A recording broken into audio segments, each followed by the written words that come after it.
해제를 하고 나면 가격이 급등하기보다는 그냥 거래가 조금 그냥 활발하게 거래가 좀 될 수 있겠구나. 실거래가 이렇게 건수가 뚝뚝뚝뚝뚝 조금 많이 찍힐 수 있겠구나. 여러분, 드디어 서울의 토지거래 허가구역 해제가 임박한 것 같습니다. 최근에 이런 뉴스 떴는데 보셨나요? 오세훈 시장이 토지거래 허가구역 해제 조만간 발표할 거라는 뉴스가 떴습니다. 1월 14일인가요? 시민 100여 명과 함께 규제 풀어 민생 살리기 대토론회에서 이와 같은 발언을 했습니다. 5년 동안 적용 중이던 토지거래 허가구역 해제를 적극적으로 검토하겠다라고 지금 얘기를 한 거거든요.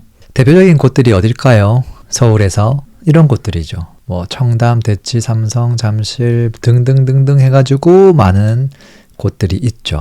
근데 이제 아파트가 조금 밀집해 있는 대표적인 곳들은 일단 압구정동, 삼성동, 그 다음 청담동, 대치동, 잠실동, 여의도동, 목동, 성수동 이렇게 볼 수 있죠. 압구정에 뭐가 있죠? 재건축이 있죠. 삼성은 여기는 이제 핵심 개발 지역이다 보니까 잡아놓은 거고요. 청담동은 여기는 고급 꼬마 빌딩이 많죠. 아파트도 있긴 하지만 대치동은 주거 지역이죠.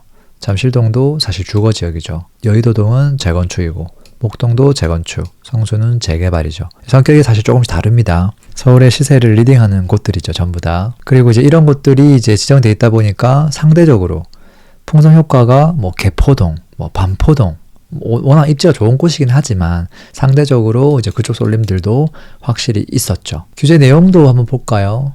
규제 내용을 보면 일단 토지거래 허가 구역으로 지정이 되면 일단 매매를 무주택자만 할 수 있죠. 1주택자가 하는 경우에는 기존 주택을 이제 매도 계약서를 첨부를 해야 또 살 수 있죠. 그리고 이제 아파트를 사게 되면 이곳에 2년 또 실거주도 해야 됩니다. 그리고 아파트가 아니라 뭐 상가나 업무용 빌딩 같은 경우는 4년 동안 또 실사용을 해야 됩니다. 그 회사에서 되게 규제 사항이 많죠. 그러니까 거래가 조금 아무래도 뜸할 수밖에 없었겠죠. 자, 근데 오세훈 시장이 왜 갑자기 이렇게 규제를 풀려고 하는 걸까요? 작년에 얘기할 수도 있고 재작년에 얘기할 수도 있고 한데 왜 갑자기 딱 25년 초 되자마자 그러는 걸까요? 이상하지 않나요? 오세훈 시장이 뭐라고 얘기했냐면 뉴스에서 이렇게 얘기를 합니다. 사실 이전부터 규제를 풀고 싶었는데 가격 폭등으로 진행을 못했다고 합니다. 왜냐면 그때는 이제 뭐 회복을 하면서 가격이 이제 점차 23년, 24년 조금 회복을 막 빠르게 하다 보니까 할 엄두를 못 냈다는 거죠. 근데 규제는 풀고 싶었다는 거죠. 근데 지금 딱 보니까 부동산 가격이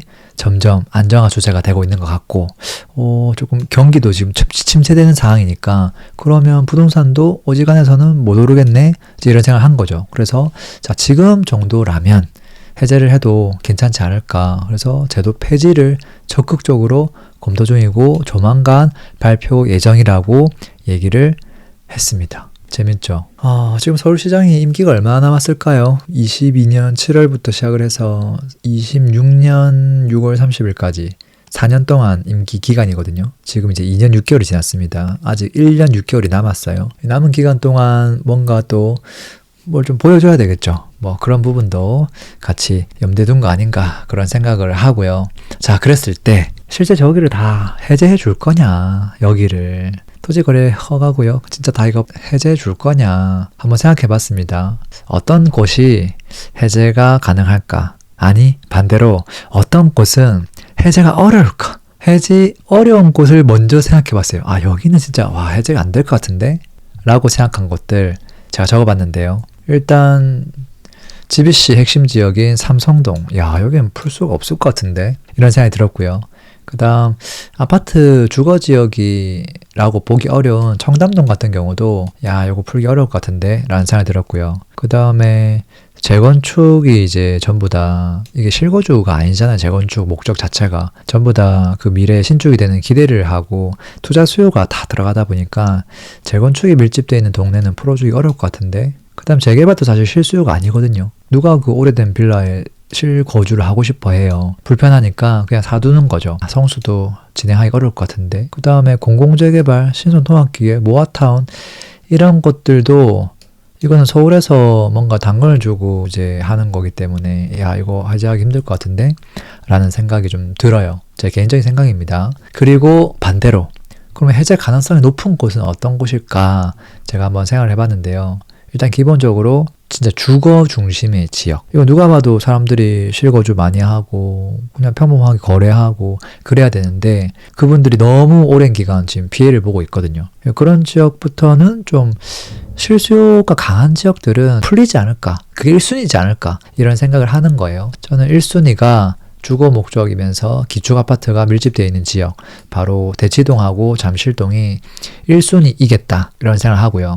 2순위는 정말로 화끈하게 풀어준다고 하면, 뭐 지금은 분위기가 어렵다고 하니까 경기도 어렵고, 그러면 이참에 풀어줄 때 다 풀어준다고 하면 재건축 재개발 구역까지도 풀어줄 수도 있겠다 이런 생각이 들었어요. 그러면 압구정, 여의도, 목동, 성수까지도 풀릴 수 있지 않을까. 그래서 2번은 사실 저는 긴가민가 합니다. 1번은 뭐 풀린다고 하면 1순위 될 것 같고요. 2번은 이걸 보면 이제 이 사람 의중을 확실하게 알 수 있죠. 진짜 어떤 의중을 갖고 있는지. 그리고 과연 해제를 하고 나면 어떻게 될까? 많이 달라질까? 많이 오를까? 뭐 거래는 많이 될까? 이런 부분들을 한번 생각 좀 해봤습니다. 지금 규제 지역으로 지정을 해놨잖아요. 시세가 이 지역만 유독 못 올랐나요? 그렇지 않거든요. 정말 많이 올랐거든요. 아닌 곳 만만치 않게 잘 올라갔거든요. 반등도 빨리 하고. 그러니까 이게 만약에 시세가 못 올랐으면 해제 빵 하는 순간 빡 날아가겠죠.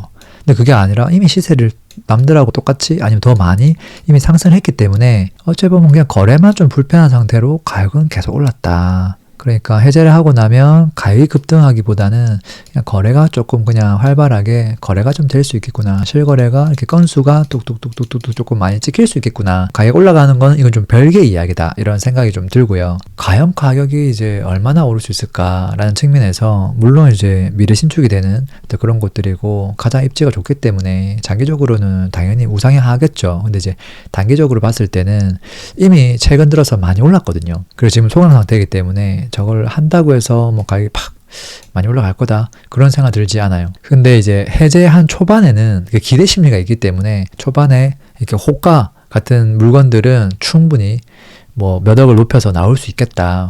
반짝 상승이 있을 수 있겠다. 이런 생각 들고요. 또 반대로 지정이 안 되어서 조금 다른 지역들보다 좀 많이 오른 포상 효과를 본 지역들도 있거든요. 이제 그런 지역에 대한 수요는 아무래도 좀 빠지겠죠. 해제가 된 지역으로 당연히 더 몰려가겠죠. 그리고 장기적으로는 지금 토지거래 허가 구역으로 지정된 곳들이 대한민국에서 제일 좋은 입지잖아요. 그리고 가장 변화사항도 많은 곳이고 이제 그러다 보니까 궁극적으로는 계속 관심을 받겠다. 그리고 또 여유가 있는 분들은 또 거래를 하실 거고 당연히 자산의 이 크기 자체가 크기 때문에 물가 상승률 5%만 올라도요. 30억짜리면 얼마예요? 1년에 1억 5천씩 올라가는 거거든요. 5%만 올라도. 그러다 분위기 조금 좋아가지고 10% 이상 오르면 3억 단위로 올라가는 거죠. 그게 그냥 되게 노멀한 케이스거든요. 우리가 생각하는 뭐 3억, 5억, 10억대하고는 결이 다르잖아요. 장기적으로는 뭐 올라가는데 문제 없겠다 이런 생각이 듭니다. 그 과정에 있어서 어떻게 흘러갈지 제가 한번 적어본 거고요. 실제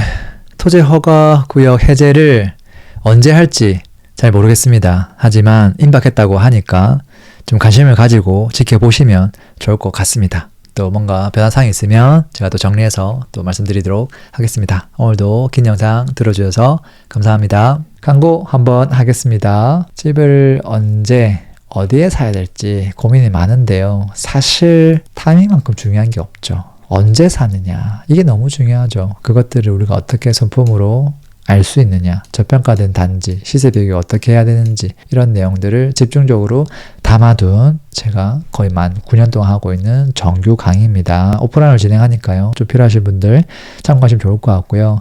요즘 내 집 마련 조금 더 빠르게 하고 싶다 이런 니즈들이 많습니다. 그래서 실전 수업을 하나 제가 만들었고요. 거의 개인 컨설팅에 가까운 수업입니다. 그래서 이 수업을 들으면 제가 봤을 때는요. 내 집 마련을 못할래야 못할 수가 없습니다. 제가 입지 매트릭스가 있거든요. 300개 제공하고요. 그 다음에 추가적으로 개인 피드백까지 다 드리기 때문에 생각보다 빠르게 내 집 마련을 하고 계신 것 같습니다. 신청 방법은 제가 댓글로 좀 남겨 놓겠습니다. 오늘도 들어줘서 감사합니다.